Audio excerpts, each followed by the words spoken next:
Once again, to everybody who has just joined us, hello and welcome to our event today. Before we begin, I have a brief technical note. As usual, today's event will be recorded and the recording will be published on our website afterwards. By participating in the event, you automatically agree to this recording. My name is Katharina Lehner. I work for the Secretariat of the German Platform for the Reconstruction of Ukraine, and together with Marius Elbracht from Deutsche Welle Akademie, I'm pleased to welcome you to our event, Tech Platform Governance, Navigating the Future of Digital Non-Regulation. The German Platform for the Reconstruction of Ukraine is a German government initiative. The platform itself is aimed at actors from non-governmental organizations that are based in Germany that want to participate in the reconstruction process in Ukraine and that are looking for more information, exchange, and contacts. The intention behind it is to provide a platform for networking and expert exchange between the private sector, municipalities, and organizations from civil society, as well as from the academic world. An important part of our activities is the organization of events and expert talks on various topics that are relevant for Ukraine's recovery process. Together with Deutsche Welle Akademie, we are currently organizing a series of events on disinformation in the context of the Russian war of aggression against Ukraine. Today's event is the fourth in this series. You can find the recordings and reports of the first three events on our website. We will post a link in the chat later on.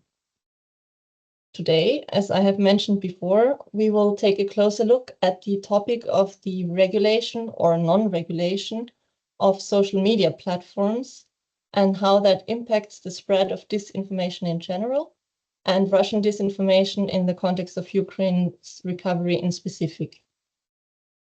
Social media play a significant role with regard to disinformation because content can be spread very quickly and very widely there. The importance of social media for the formation of public opinion has increased a lot in recent years, and so large social media platforms have developed into important sources of information for many people. Unlike conventional media, the interactive nature of social media allows for the sharing of information without prior editorial control, which also facilitates the spread of false information or disinformation. This is a problem that is specifically relevant for the debate on Ukraine's recovery, because Russian disinformation campaigns use social media to, for example, undermine trust in Ukrainian institutions or try to weaken Western support.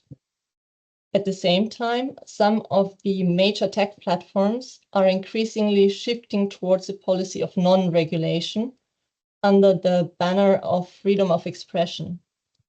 Today, we want to analyze the drivers of this trend and its potential risks. We also want to take a closer look at the significance of the topic for Ukraine's recovery process and at possible strategies to address the issue. I would therefore like to warmly welcome our two guests who will both share their insights on the topic with us today. Ewan Thomas Cahun is a PhD student and researcher at the Digital Governance, Technology and Policy Chair at the Hasso-Plattner Institute of the University of Potsdam. His personal research interest lies in understanding the nature of authoritarian and democratic internet governance, with a regional focus on Europe and Asia. At Hasso-Plattner Institute, Ewan also supports the research of the Path to Power project, which has focused on the influence of digital technologies on elections in 2024 and the impact they have on democratic processes.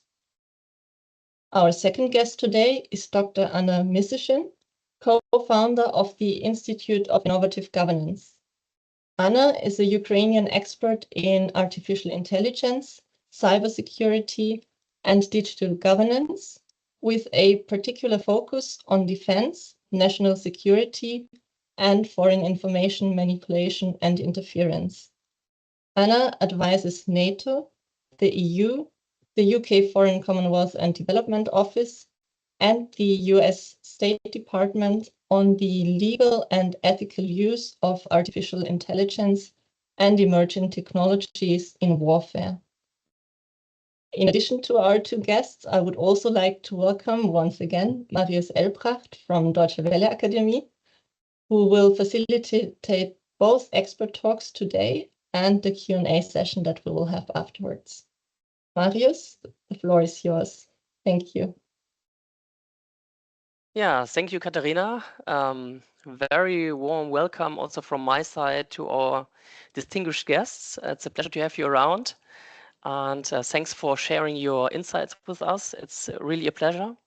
I would actually like to directly pass over to Ewan, because I know you have a little presentation provided for us.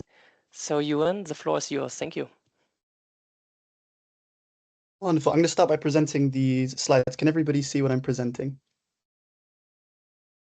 Wonderful. Okay, so as is our one in academia, I kind of wanted to answer 3 questions in my presentation today. The first question is how people actually use social media, how they inform themselves on social media and on the internet, what the internet and social media do to our politics and our societies, and then what effects regulation has on these effects of social media on our societies. So to jump straight in, how do people actually use social media? I think the main headlines is that people are using the internet and social media more. It's high usage, increasing usage, and it's now become the main source of information for people when informing themselves about political issues or social issues.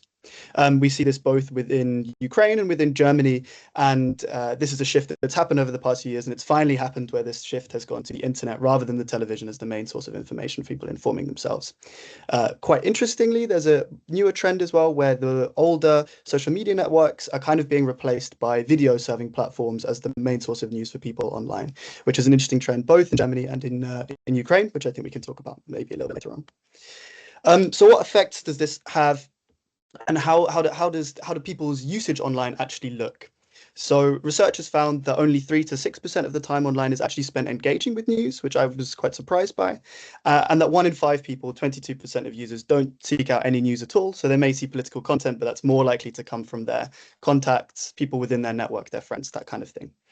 The largest group of people, how they use the internet and use social media, what we would call daily briefers. These are people who access the news daily, but they stick to typically 1 or 2 larger established sources that they recognize. Within Germany, this skews towards the public broadcasters, but also older established media outlets, newspapers, that kind of thing. Which means that 22%, the final group, is those that are really engaged with political content online. These are people who are more likely to access multiple and diverse views, more experts in this kind of area, which means that online discourse is really shaped by a minority of users. It's actually people who are hyper-focused, hyper-interested in politics and current affairs, which really drive the discussion online. Now, there's also findings that 3 to 6 people, the really smallest group within this hyper-interested people, are the ones that are most likely to be found in echo chambers. Now, echo chambers is this theory that people self-select into these areas where they don't engage with a wide variety of views. And we can see that within this very small group of people, that often we can form very polarized debates online. So figure 1 on the side here shows a network during the midterm elections in 2020 in the United States, where it shows that supporters of the 2 parties were unlikely to talk to each other when discussing politics in this period. And this is one of the problems that can emerge from online polarization in the chat and the social media that we use. Which brings me more widely onto the wider effects that this can have on our politics.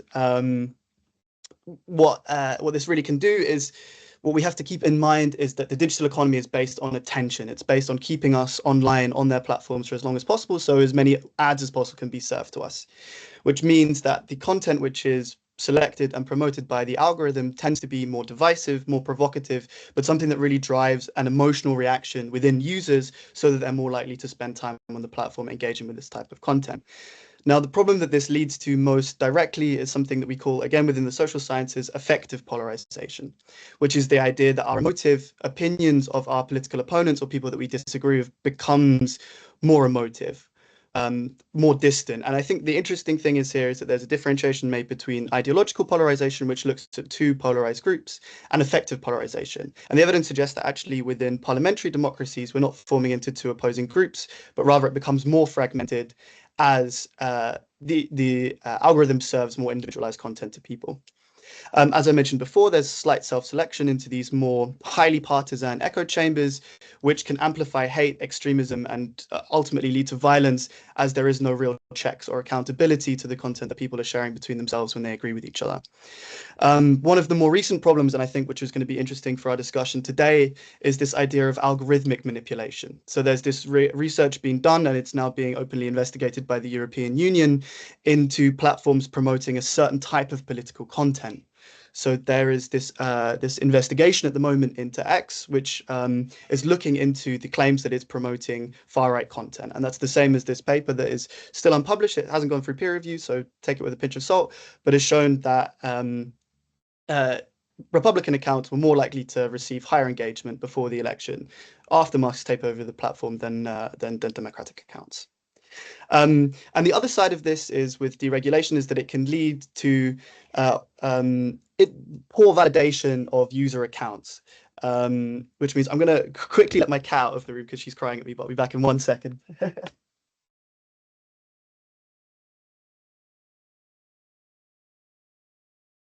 What this leads to is if there's not enough validation of users, this can lead to the expansion of bots and trolls online. So what we call this in social sciences is computational propaganda, with the idea being computational techniques and strategies are used to distribute propaganda to people. And the way that this works is the similar way in which algorithmic amplification works. It tries to create an emotive response.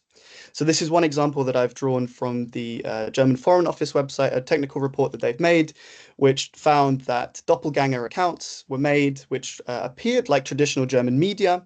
And this content was then shared on social media platforms using bot networks to distribute it further online, making it appear like users were engaging with the content, engaging with the ideas, but it was actually fake.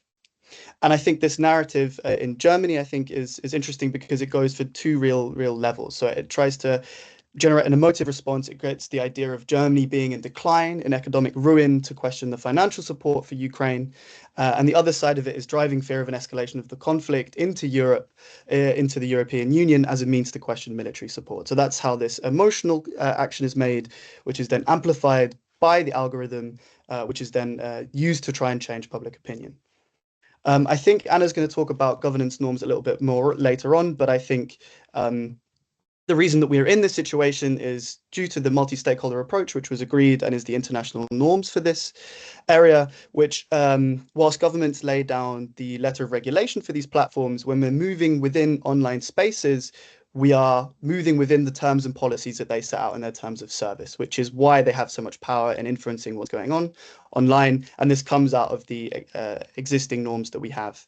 There is a movement around the world towards sovereignty, digital sovereignty you might have heard of before, which has difficult conversations in certain areas. So it's being used within Russia and China and within authoritarian states as an excuse for more restrictions, for more censorship, this kind of thing, but has been also evoked within democracies as a means to introduce the idea that the governments should have more influence on what we're seeing online. And this brings me to the European Union's Digital Services Act, which I think is discussed a lot. I won't go into the full details of all of the things that it describes, but basically it sets out a very special set of rules for very large online platforms. These are the ones with over 40 million users within the European Union, and it introduces these transparency requirements, requirements to interact with local law enforcement, risk assessments, and these kind of areas. And I think my kind of criticism of this area and criticism of regulation that we have at the moment, if we're coming to the problems that this causes, is that we have very slow response times. So by the time these kind of investigations into platforms which are actively damaging the public discussion, by the time these investigations have been completed, it's going to be a year, 2 years down the line. So there is kind of a need for more interim measures so that we can combat these problems as they arise. I think the second point of criticism that people have, and which I would share, is that it leaves platforms to check their own homework, if that makes sense. So with these risk assessments, it's done internally. They do invite some civil society partners to have a look at this, but the mitigation strategies are also carried out internally. So there's the argument that there's not enough incentives to make these risk assessments robust enough to have real effect on change. I think another issue is the political side. I think there is pressure from the United States, especially with directing towards deregulation. I think this could become a form of tension between the European Union and the United States, and which is maybe why the European Union isn't being quite as tough as it could be on these kind of areas. And I think the final point, and the one that I think is most salient for me, is that even all of these measures don't really change the underlying business model. And this underlying business model, which prioritizes our attention, which prioritizes emotive content, is really what I see as doing the most harm within these online structures. So I was asked in preparation to bring some ideas how maybe users could respond to these problems. I think it's not just on the user to change these problems. I think there still needs to be pressure on the platforms themselves. But here's a few ideas that I came up with quickly that I think people could implement. That the truth should trend, that it's our responsibility to engage with good quality journalism and always spread reliable sources. That you should always remember that there's a high chance that that person who's abusing you on your timeline or is sharing highly emotive, highly negative stuff to you is probably not a real person themselves. So there's no reason to engage with this kind of activity. You should always verify what you say. That goes without saying. Don't give space to hate. I think there's a real danger that we're going to give up platforms to the far right and give up these spaces online. And I think it's really important to try and combat that. And then I think also it's important to recognize that these online structures also have offline real implications for your offline life. So I think it's always important that to try and combat this effective polarization, this mutual dislike, that we really need to talk generously with those around us and engage with those in our family and our friendship groups who we can really talk to on that level. I'm going to end it there. I'm sure there's going to be some questions, but I thought I'd just run through that quickly.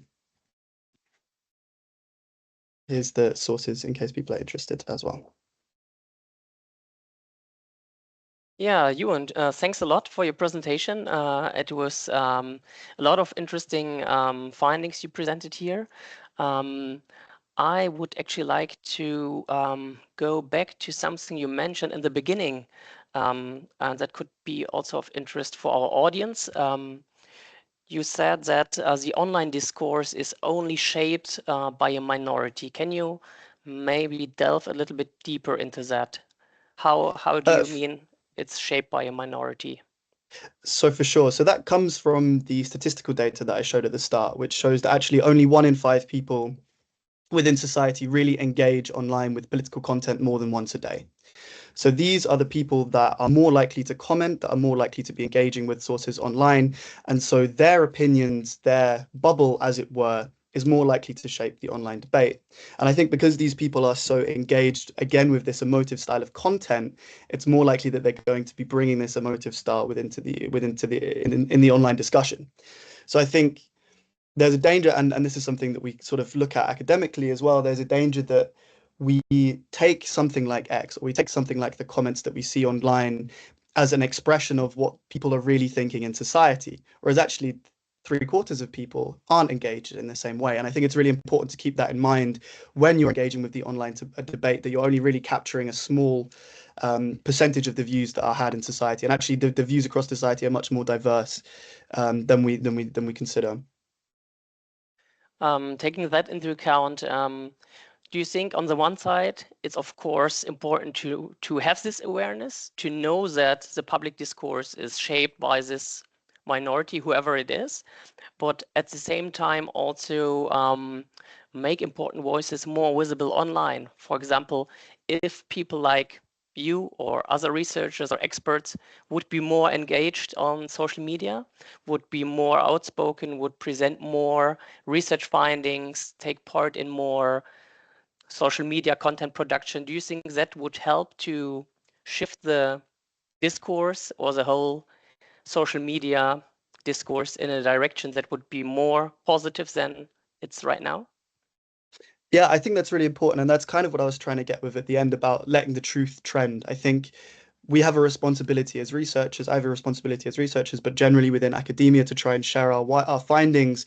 And I think also there is an issue sometimes with our findings not being correctly communicated. So I think it's also important doing this with a sense of responsibility where we say exactly what the data shows and exactly what it doesn't show. And I think that's why I would say that, I mean, anecdotally from my colleagues, from my friends, people are really getting disengaged with the online space. They're kind of disengaging, moving away from it. And I think that is really dangerous in giving up the space to people who we might disagree with. And I think that's one of the issues that we're seeing with X and it becoming this right-wing platform, is that it still has influence, it still is important, and it's still worth having a presence in these platforms, even if you're going to be shouted at by people in caps locks the entire day. But that's I think that's the nature of it.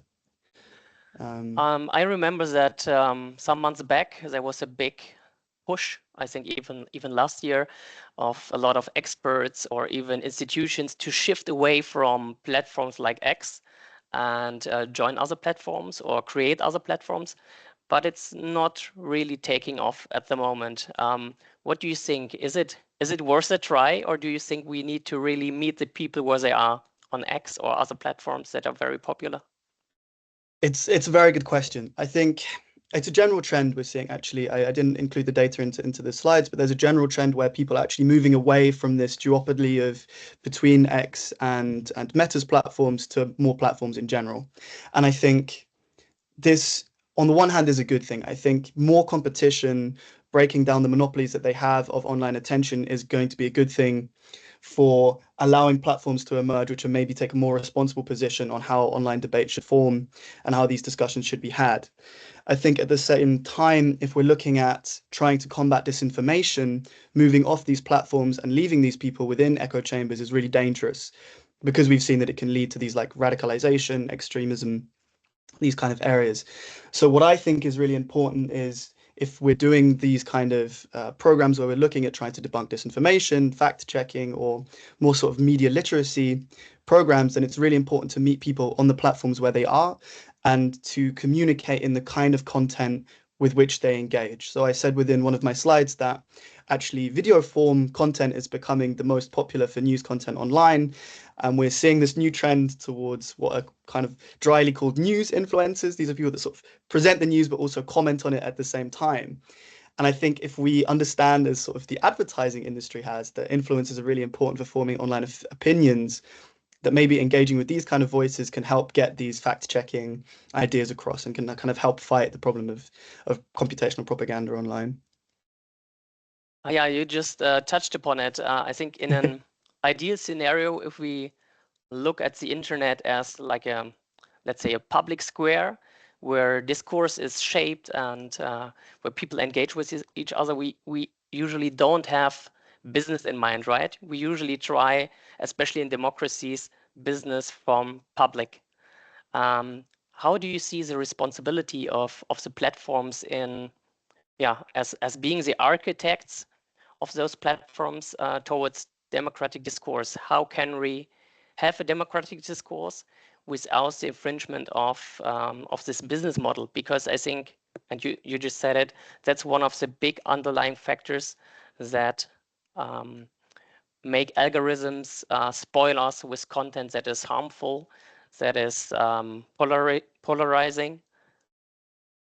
Yeah, it's a great question. I also like the metaphor of them being architects, because I think you can do a nice parallel to the, if we understand it as digital societies, there's this really nice idea from legal studies which talks about the difference between positive and negative rights. So negative rights is freedom from, this idea that you're not going to be the victim of censorship.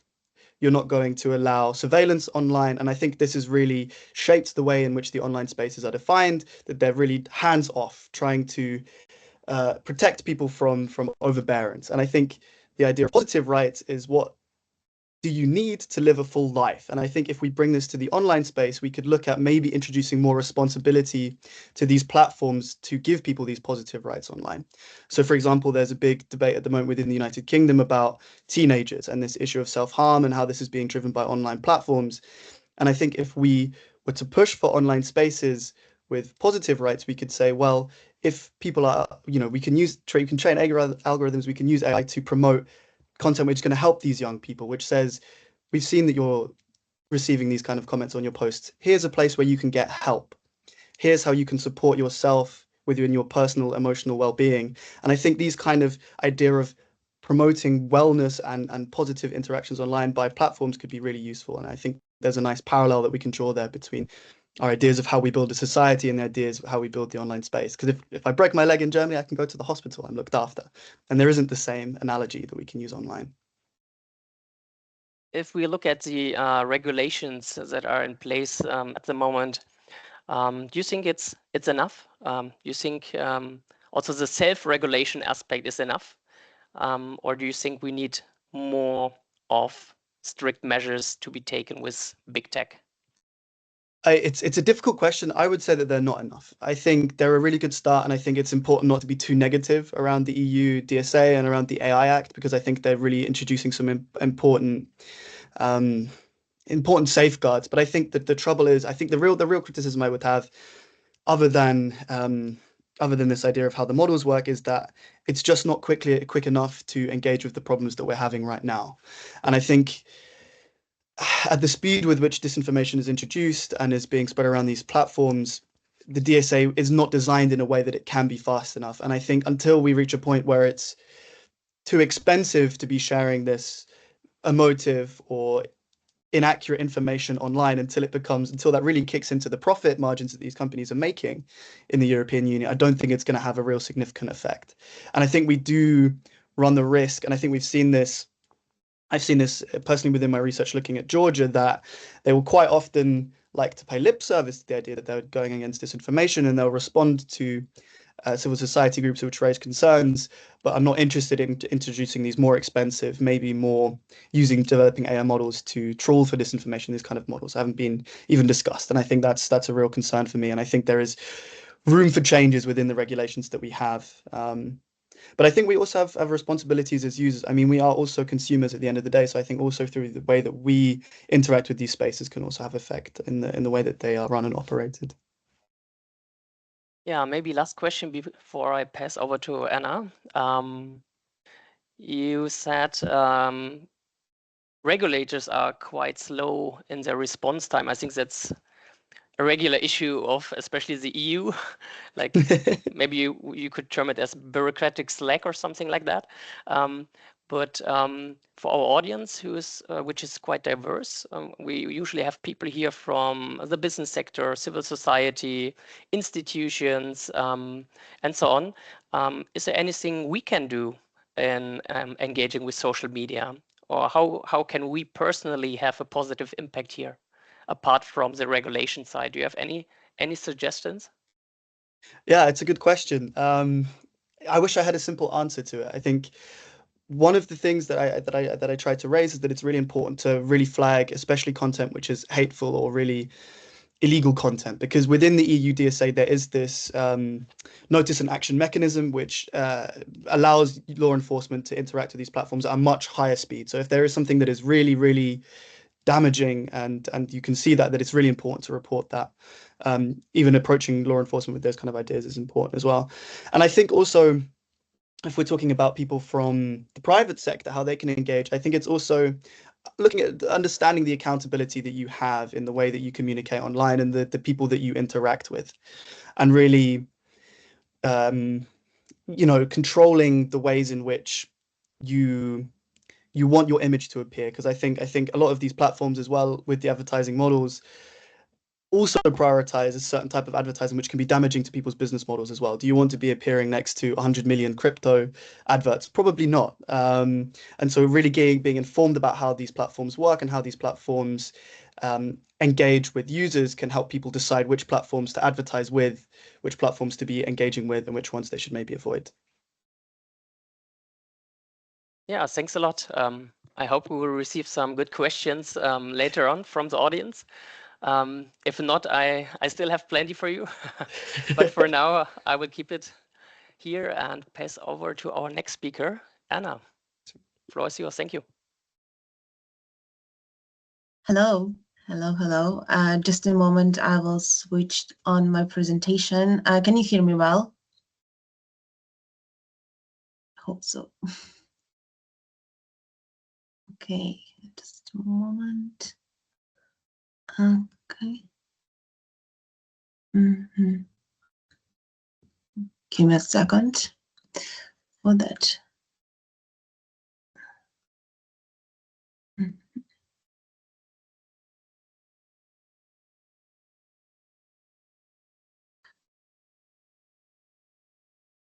Can you see my presentation? Because I cannot see you, just sound from you. Yes, we can see it. Okay, that's a good sign.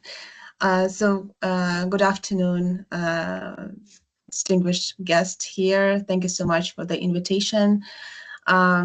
Just want to start my presentation with mentioning that just 7 seconds, and this is all it takes to watch a TikTok video to show freshly painting buildings in occupied Mariupol, where children laughing under the Russian flag and caption that read that life back to normal. In those 7 seconds, an invasion is rebranded as a recovery. And we see such videos of the fake videos a lot. And this is the heart of the challenge, the widening gap between the physical reality and what we are rebuilding, and the virtual reality being engineered to undermine this. So the informational threat, it's really, really real right now. And in Ukraine during war, we see how it's developing and changes. And yet, as been mentioned, platforms pulling back, and this is that Meta has cut fact-checking, X has dismantled its disinformation team, and Telegram enables the viral spread of falsehood under the guise of anonymity.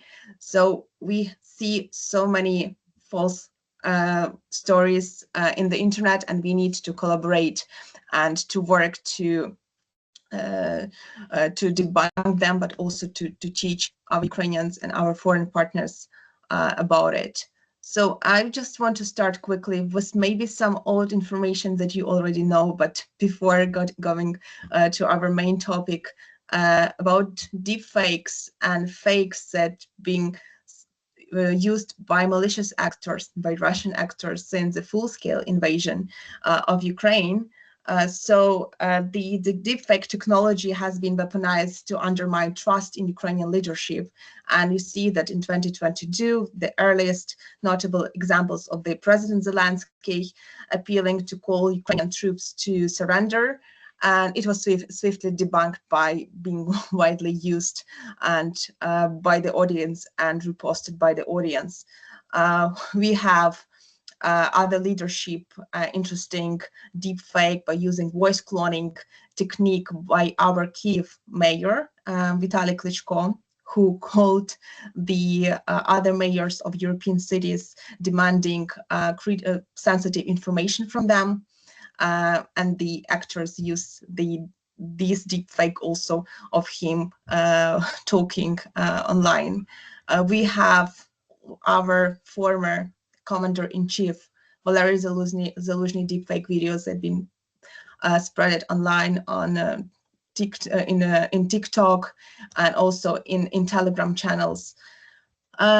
We have other examples how fakes are now using, how malicious actors are using technologies, even like ChatGPT technologies, DALL-E or Midjourney, to create pictures of our soldiers and create accounts, Ukrainian accounts, like fake accounts, to spread the information. So this is funny because for experts, it's really easier to see that it is a deep fake picture and it's not real. But we've been surprised how many Ukrainians and how many people, especially older generation, being sharing those information to their pages. Another situation appeared by the foreign and other partners in the UK, and during the European elections, so many fake videos and also been spread online. Interestingly, that if you're talking about how AI now used to disseminate all this disinformation, there are lots of technologies and lots of applications that we use in our daily lives, but also the new technologies that are really, really sophisticated, really easy to create in minutes, voice cloning or a deepfake video. If you need just to use like 30 seconds of someone's voice, even me here presenting, you can use, if you use my voice for two minutes, you can create a deepfake video with a voice cloning of me, which is really scary. Just the platforms. So what are platforms we use? I think we will be discussing during our conversation more about them. But these are platforms that widely used in Ukraine. The platforms that share this information. So we start with Telegram, which is, as I said, a gray zone, because there are lots of pro-Kremlin bloggers and also channels that create thousands of publication every day, millions of publication, disinformation spreading a lot about Ukraine, and like pro-Kremlin military bloggers may say, like Rybar shape daily battlefield narratives. Also impersonator channel issue fake government alerts like Kyiv under evacuation or Zelensky has surrendered and so on. And bot networks, of course, that engagement within minutes, they create viral videos and also spread it. And what is really, really harmful and interesting that Telegram is trusted by both civilians and officials in Ukraine. And since the beginning of war, many officials created pages representing like our governments, ministries, and local governments to share the accurate information about war. But the point is that that's easier also for Russians to get access and read those sometimes sensitive information, and also create similar accounts like official from our high officials, and then people get confused and read like has access to false information. So that's really, really interesting. Facebook, it's another interesting platform because it's widely used by older generation of Ukraine. I also use Facebook maybe, so I'm just not Gen Z, I must say. And the diaspora, the public officials also use Facebook, and we see lots of fake news pages and posing as a community groups in Facebook, and there are lots of articles, propaganda, and being shared, as I mentioned, by elderly generation. Also in 2022, I think Meta's own transparency report revealed that a Russian network created 60 or more than 60 fake Ukrainian news pages spreading anti-EU or anti-refugee narratives across all the Facebook. So TikTok is may say younger generation using more TikTok and Gen Z, so it's easier to influence them through this platform. And it is, I think it's perhaps the most underestimated threat, especially because this platform doesn't look like propaganda from the first side. It's visually, emotionally engaging, and it's usually for, you know, these fun videos sharing, but inside that platform and those fun videos, there are lots of propaganda. And we see how the videos of the Mariupol rebuilding by Russia, where I mentioned life return to normal, was spread and got lots of engagement. They romanticize Russian soldiers, and they can also, by using the hashtag corruption, you can see how many of the videos about Ukrainian officials, like kind of corrupted officials, they posting and manipulated public opinion by that. We also have X and Twitter, former Twitter, which is used by journalists a lot, also officials, and our, I must say, Ukrainian representatives of the civil society a lot, and they use lots of bots and they distort definitely Twitter. It's under-regulated, not regulated at all, because there are lots of disinformation there and lots of fake news and lots of fake accounts with this verification, blue verification, where people get confused.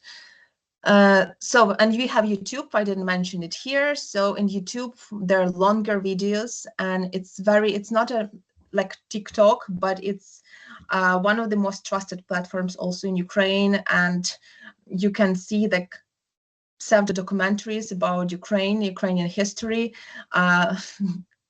made by Russians, about Donbas genocide, Nazi Ukraine, and that's interestingly that it's maybe spread by multiple languages, especially when you use new tools like HiGen, where you can automatically translate into like 40 languages. So it's a kind of dangerous thing to do. So as I mentioned before, the hashtags in social media, and you can see by hashtags how they use what you're fighting for, or the different narratives of Russian disinformation to undermine like public trust, erode public trust, and the force mobilization. And you can see the bribe-taking commanders. If you hashtag the corruption or mobilization, you see the spreading idea that military leadership detached from exploiting the people, creating like demoralizing societies. So that's a lot of this in social media. And importantly to mention that Ukrainian trust in local media, it was a research, decreased dramatically from 57 to 29%. And why it's dangerous? Therefore, why will fact-checking information, even the person wants to fact-check information and go to the verified source, the trust in social media is low. Therefore, people more likely to trust to some Facebook publication or YouTube video rather than local media, and that is sad. So I think I will miss this part, skip this part. So AI, as I mentioned also very briefly here, that by using AI tools, malicious actors really easily create deep fakes and propaganda, but also AI tools should be used to detect and to help with prevention of the propaganda, and to help government, civil society organization to do that. And we have in Ukraine several companies and startups that are helping to tag these patterns, analyze the patterns of the disinformation, and to flag them as disinformation, and to help governments work with them. And they work with narratives and malicious behavior itself. So we have Osavul, we have Mantis Analytics and Let's Data and some other companies working in this, and they already helped since the beginning of war to detect those patterns. And I think we also will be working, hope, about this in details more later. So solutions for disinformation, I think we will discuss it. I don't want to take much time for the presentation because it's very complex and should be not focused on only one thing like a fact checking, but also need a more complex moderation. And public opinion trust, which is what I also mentioned before, those narratives, they erode public trust, not just in Ukraine by Ukrainians, but also on our Western partners and Western aid. And the part of this, one of the topics and of this conversation is about rebuilding Ukraine. So it also danger for the rebuilding and the support of our Western partners, because they become skeptical seeing all this news and videos and information everywhere. So that's actually very, very dangerous if you're talking about the reconstruction too. So here you see one of the videos. I just posted a screenshot of the Mariupol. What this video was really viral. It seems like on the picture you see before and after the Mariupol rebuilding, which means like before this part of the picture is what Russian did to Mariupol. They destroyed the building and killed all peaceful civilians living there. And after this is what they kind of rebuilt, and we see lots of comments from bots, of course, that really enjoy it and saying that Russia actually care for people and they being economically like make Mariupol better place for living for society. I mean, that's crazy, because there are hundreds and thousands of bots and bot firms writing these comments as real people and creating all the bot accounts on YouTube, Facebook, and everywhere. So as before mentioned, there are also narratives that translated on social media that occupied areas rebuilding under Russia, and they are better now, that people live better, that our leaders are corrupt and self-serving, that also the peace is the only option and there's no other options for Ukraine. There are lots of narratives that also undermine the trust of our foreign and international donors.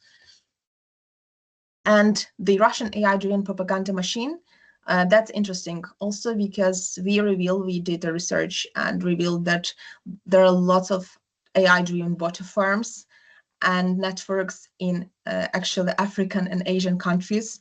A lot of them actually are in Africa, and automated bots and human control bots that create all these fake accounts on Facebook and writing comments, and the actually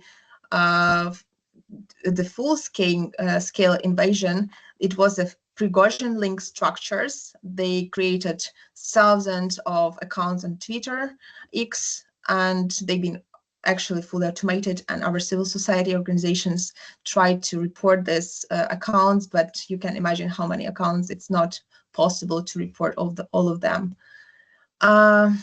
So I think I will finish here. And yeah, thanks. Sorry for the long presentation. We'll try to disconnect.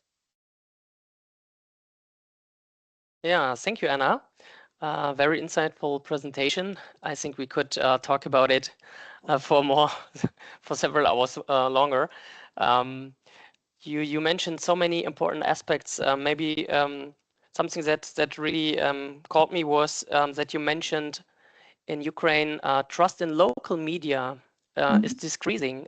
Do you have any further insights into that topic? Why is it so? Yes. So it was, first of all, it was a research of Ukrainian Research Institute. I need to check who published that research. And the problem is that the low trust in Ukrainian local media is, of course, in the east part of Ukraine occupied areas, because there are lots of Russian influence in that, and they're reading Russian news a lot because this is what's happening. In all Ukraine, if you see the lower trust, we can divide population to two. Like, first of all, we need to emphasize that younger generation and youth, they don't read medias at all. They get information from social media, from TikTok and from Instagram. Therefore, they even, like not reading that. For older population, that's really interesting. Even for me, was like, why? And one of the reasons probably was that they just don't trust state media. So because they think that also the propaganda or some disinformation there, and they are all of them sitting in social media, so they get information from there. So it's really complex issue.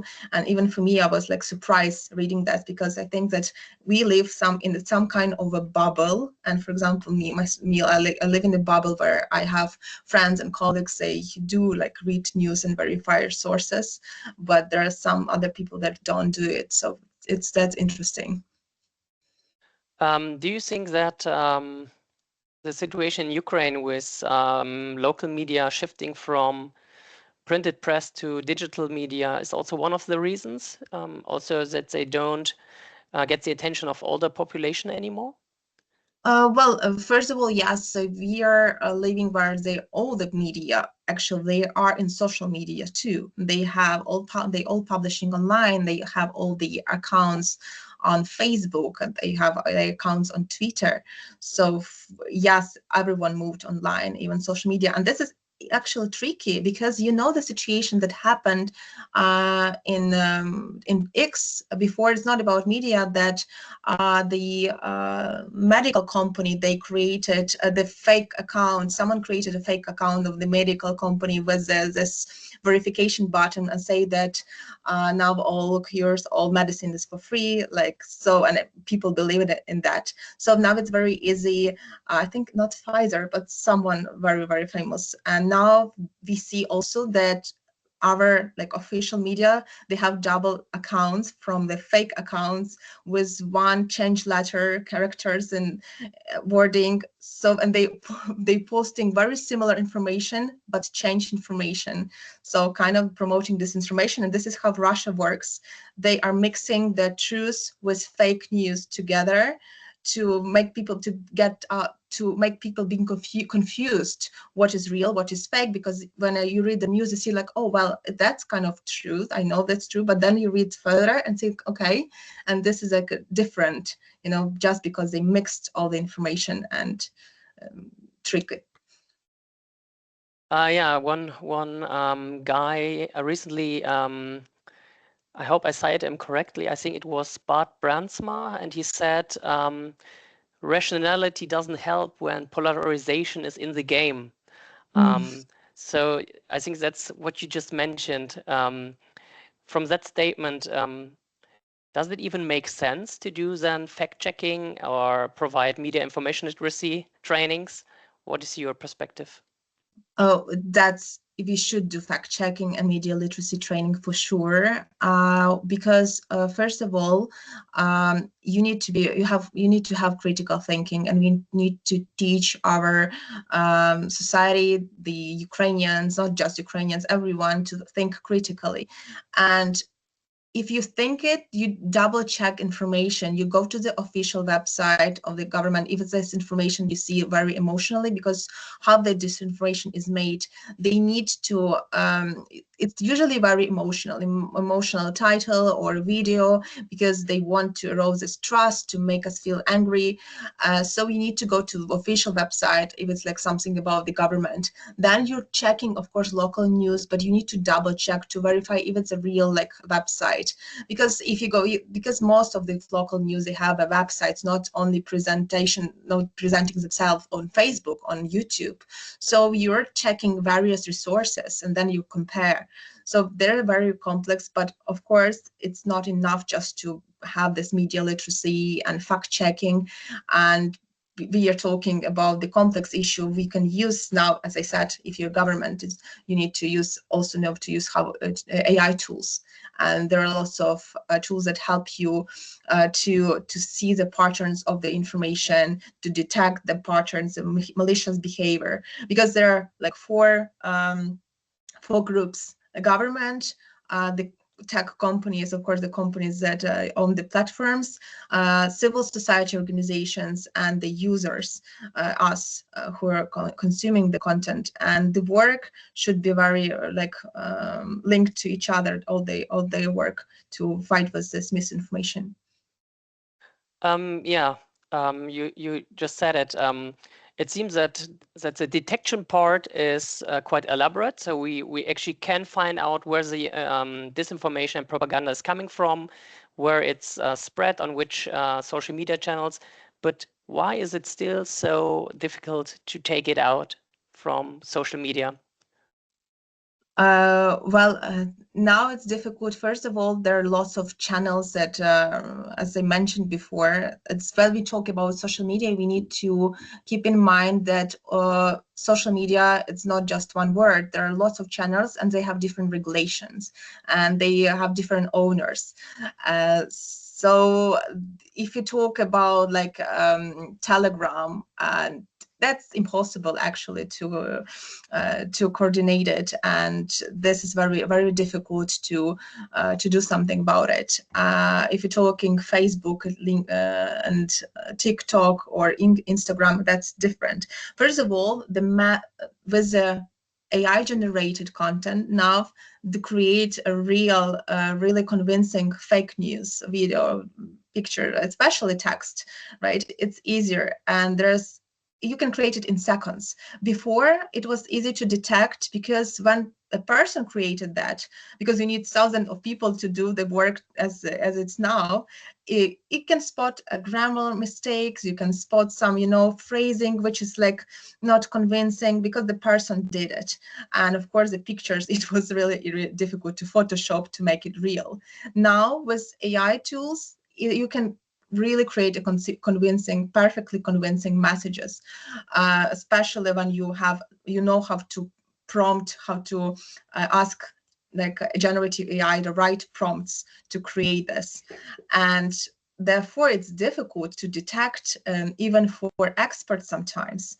So this is the first thing. The second one is that like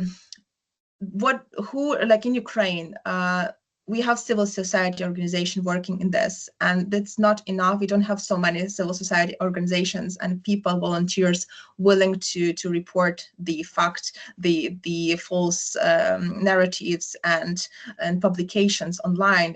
They are still doing this, but the problem that like Meta, if they're reporting this, the post is still there.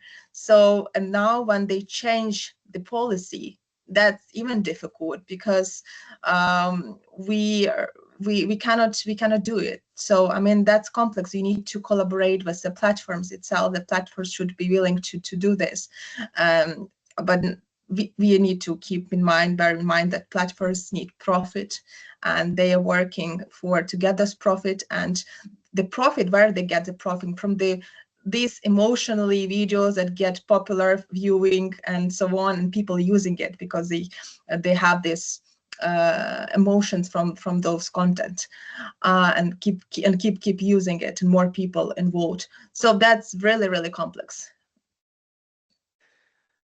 Maybe one last question before we open the room for Q&A, and already taking in account one question that we just posted here. You also had a slide on solutions. Can you maybe present some of the solutions you have to deal with Let's this? move back to the slides. A moment. Okay. You can see it again, right? Yes. So let's see what we have. Okay, strategy. I think solutions should be before one of the solutions. So that's what I propose, actually, the AI solutions for disinformation. One of them is to have the human in the loop moderation. Because also there are concerns that if we see disinformation public post and disinformation online, and we target as a disinformation, you need to still have the expert human review, because if it's just online, it's just AI doing this, that's kind of dangerous, because AI is biased and AI is not transparent all the time. So we need to have expert human review for this in the end. Yes, for this disinformation. And a multimodal content analysis, analyzing text, images, video, and audio, and also, as I mentioned before, coordinated behavior detection, and debunking the threat forecasting, and anticipates narratives before they go viral. This is what AI tools, as I mentioned and recommend you to see. There's Osawul, Open Origins, Let's Data, and Mantis Analytics. I can share the presentation with you. You can you have the list in the end of this. So that will help you, the complex, to work to work and debunk the disinformation. I think that, I don't know if I had more. I had the all action needed, which is also proposed before for Telegram, Facebook, TikTok, X, and YouTube. So in Ukraine, because there's also actions for Ukrainian government and for Ukrainians, so we need the in-app verification, which is interestingly, because this is Brazilian case, that in Telegram, when we have lots of representation from the government and official web pages, so that would be great to have this verification, and that the other government cooperate with Telegram to have this. But my honest opinion, don't use Telegram. This is also for security reasons, and this application, it's not secure at all. For Facebook, of course, transparent takedown metrics and the language support, which is also interesting because basically Facebook works with English language, but not with Ukrainian or Russian. And we have lots of Russian, Ukrainian language using for the disinformation. And especially very, very interesting because we use a slang and some phrases that are not understandable if there's not proper regulation. So the language support, good language support would be good. And TikToks, the audience, of course, and in influence networks, and also if you're talking with how to combat disinformation, work with this. It's importantly to work with more conscious influencers on TikTok, and also civil society that are publishing there and asking them to promote the real information. If they're at influencers that have lots of audience and followers, that would be really great.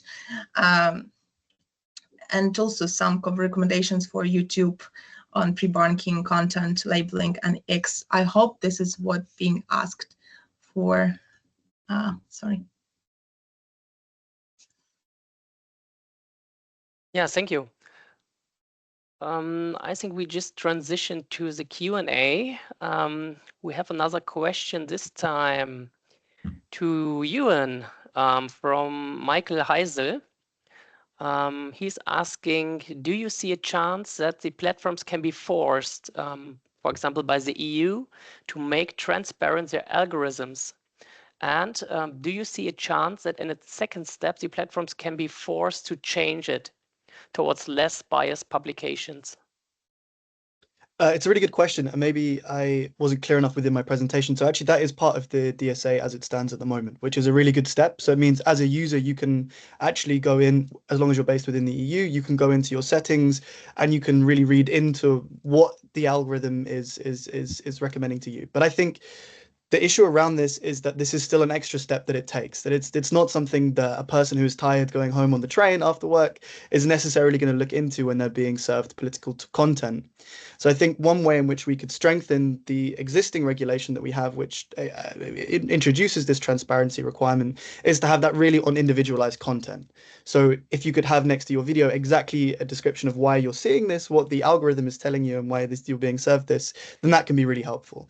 And I think it's really doable as well, because we have this already with advertising. So we can look into the advertising and see exactly which advertiser is serving you this content and why it's being done. So I think this is a great example of a step where we can strengthen the EU by having this sort of more direct. I think the other areas that researchers have this introduction where you can become accredited and have access to the data, but they make it especially difficult for you to access this data and for you to analyze this data. So either by releasing data sets which are just too large or very obscure, very difficult to understand. And I think that's another requirement which could be looked at in making these data sets more accessible to researchers. As for changing the algorithm, I think it's an interesting suggestion. I think some platforms have discussed the ideas of allowing people to personalize the algorithm themselves, to choose exactly what kind of content that they'd be interested in seeing themselves. But I haven't seen a really organized idea to try and introduce this step in changing the algorithms in this way. I think more in general, when we're talking about this, with the transparency especially, I think one of the more difficult things that is really important to overcome is just general digital literacy amongst people as well. So, I have the benefit of being at a digital engineering institute, but I think a lot of people don't understand what we're talking about when we're using these terms, and then find it very difficult to engage with the information which is available for them there. So I think that's maybe another step that we could look into, is expanding general digital literacy as a way of controlling against these kind of issues that I've been talking about. Maybe before we go to the next question, Anna, do you have any insights on the Ukrainian case? Because of course, EU legislation doesn't mean anything for Ukraine. How is Ukraine trying to mitigate it? And what is the overall maybe strategy of the Ukrainian official sector to combat disinfo? Yeah, thanks. Oh, that's a painful question for me as a civil society and experts in Ukraine. First of all, yeah, we do have Center for Countering Disinformation in Ukraine, and we have working like agencies, departments in the Ministry of the Digital Transformation and also Ministry of Defense, working with OSINT and FEMIS threats online. Unfortunately, we don't have a law, and especially it would be great to have the Information Integrity Act. We'd be happy to work on the legislation. As Ukraine is struggling to get into the EU, we need to harmonize our legislation with the European law. So we have now working groups in Ukraine and the committees like AI committee, for example, under the Ministry of Digital Transformation, that are working on they publish already a white paper on AI, and also they are trying to harmonize EU AI Act.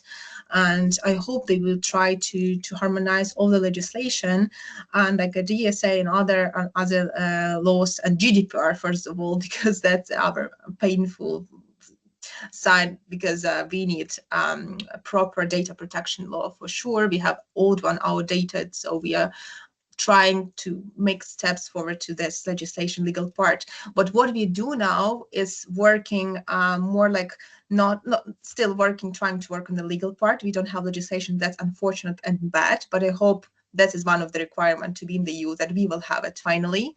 What they are doing, this Center for Countering Disinformation that I mentioned, they are doing the media literacy together with civil society organization. We have a huge all Ukrainian media literacy program in schools and for Ukrainians, so everyone can join it and become more literate on the disinformation and fake news, and how to detect it, how to detect, for example, deep fake video. So this is what we're trying to work with society, to work with people, to explain them how to actually live in the social media, and how to live online, how to be safe online, how to detect all the disinformation, Russian propaganda. That's what we have for now. And what works well and what is missing so far, especially when it comes to media and information literacy, of course. What is the incentive, and where do you really get people engaged? Well, actually, what is missing, as I mentioned, there's no unified legal framework on disinformation and AI-generated content. That's, first of all, Ukraine lacks of dedicated law addressing the definition of disinformation, deepfakes, and AI manipulation.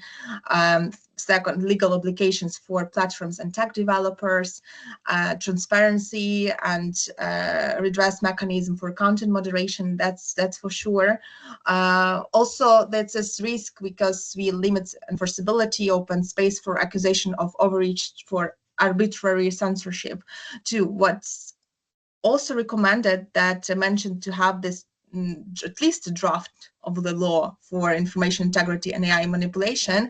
But also what I know that our government is trying to cooperate with companies, not just big tech companies like Meta, but companies that create these applications for creating deepfakes or creating AI-generated content, to have the labeling and have watermarks on the content for at least if someone wants to publish a deepfake video, there will be a watermark that this video was created by, I don't know, for example, of a Ukrainian Reface company, which is a Ukrainian company very popular in creating these deepfake videos. So that's really crucial to have this collaboration with the companies, but also to have collaboration with the big companies like Meta to be able to debunk and report the fake video. So platform regulations with TikTok, Telegram, collaboration for crisis protocols, and also digital literacy. This is what we're doing well, and I hope it will reach. We will get more audience that will have this media literacy course, and also invest in narrative campaigns tied to real reconstruction projects, and have the strategic communication stratcom. So I know that our government doing the best to work on it, because there are lots of work and so much to do, and during war that's difficult, of course, but also what is kind of what we can do, recommendation to have this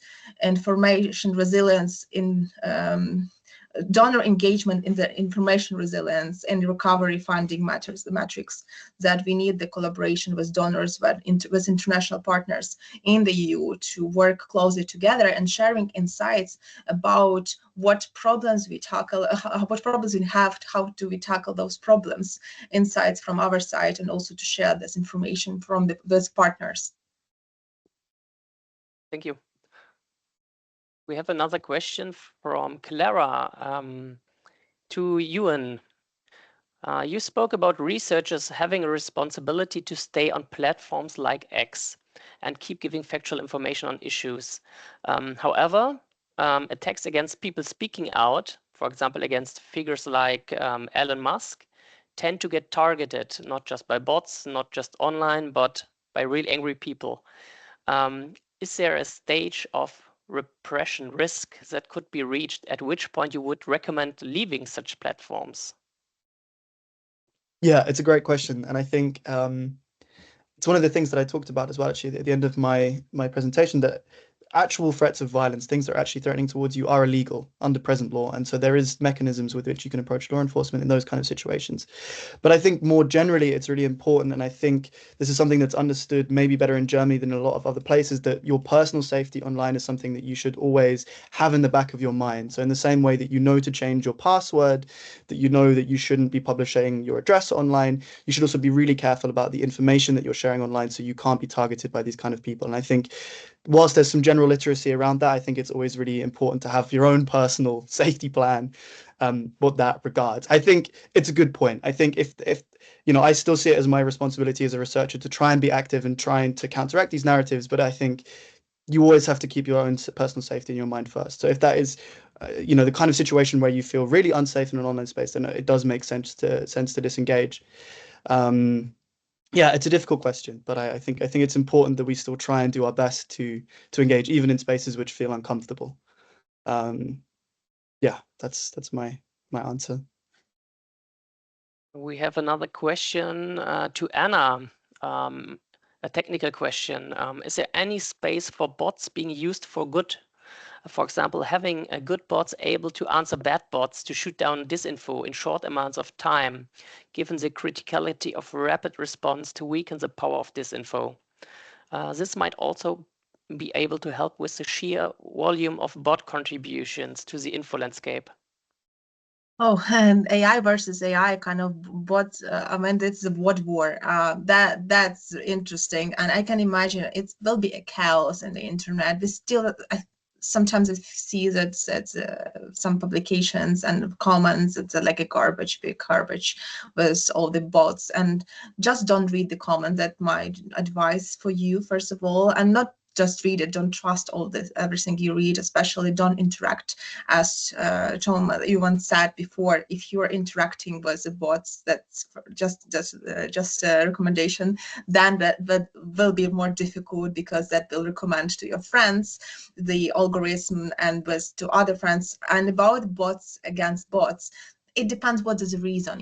If the reason is to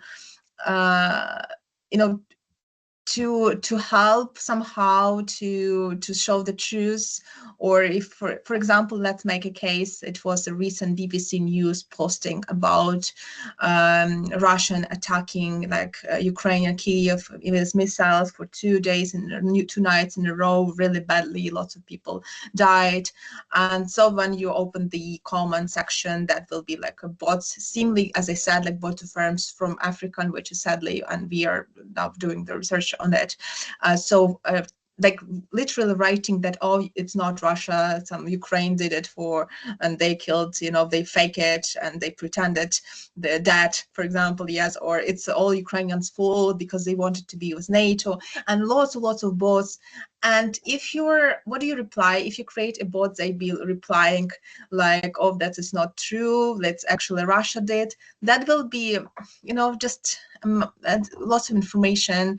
And like I said, that's not necessary. We can do it, but you definitely need to educate people not to believe in that. It's better not to use bots for replying into comment. It's better to create more good news and more reliable platforms. By the way, I just want to mention, do you know that Russia have their own LLM platform like a ChatGPT, but they have Pravda platform that generates thousands and thousands of news every day in the internet. And why it's bad? Because all this our chats that we're using, for example, ChatGPT, learns from an open source database. And if you see in the open source lots of disinformation in articles on the websites, it will learn from that it will provide this information. It's just never ending circle. So I can imagine that we need more news and more information online from the well-known, recognized experts, and using well-known, good platforms for that. So there we will have accurate information later for even for people to, and for generative AI to learn. But about the bot firms, I don't know if it will be any good outcome of that. Ewan. Yeah, I wanted to jump on in this quickly, if I may, because there's something that Anna said earlier, which I thought was really interesting, which is this research that you yourself have pointed to, which suggests that bot farms, this kind of illegal information services, is becoming sort of disinformation as a service. It's its own shadow economy. And I think if we want to look at controlling bot farms, that's one area that we can look. So if there is a link to the Russian state, we can look at secondary sanctions towards these partner companies abroad, which are working with the Russians to do disinformation. That's one step that we can take. And we can also take a step to trying to shut down the shadow economy and see where the money is moving. The second point that I wanted to make on bot farms, and I think this is something that can be used if we're talking to partners within private industry with business partners, is that we can use the fact that there's so many bots online as a means to get leverage against these platforms. Because their business model is around advertising and around users seeing adverts, and you can't be sure whether this is a user seeing your advert or whether this is a bot seeing your advert, you can have very direct questions towards these platforms, whether your money is worth its investment onto these platforms. And I think if we can introduce this idea to private business to really put pressure on the businesses themselves and really ask this question, how can you prove to me that these are real users engaging with my content? That can be another way in which we can incentivize businesses themselves through this existing commercial model to try and counteract bot activity and fake activity.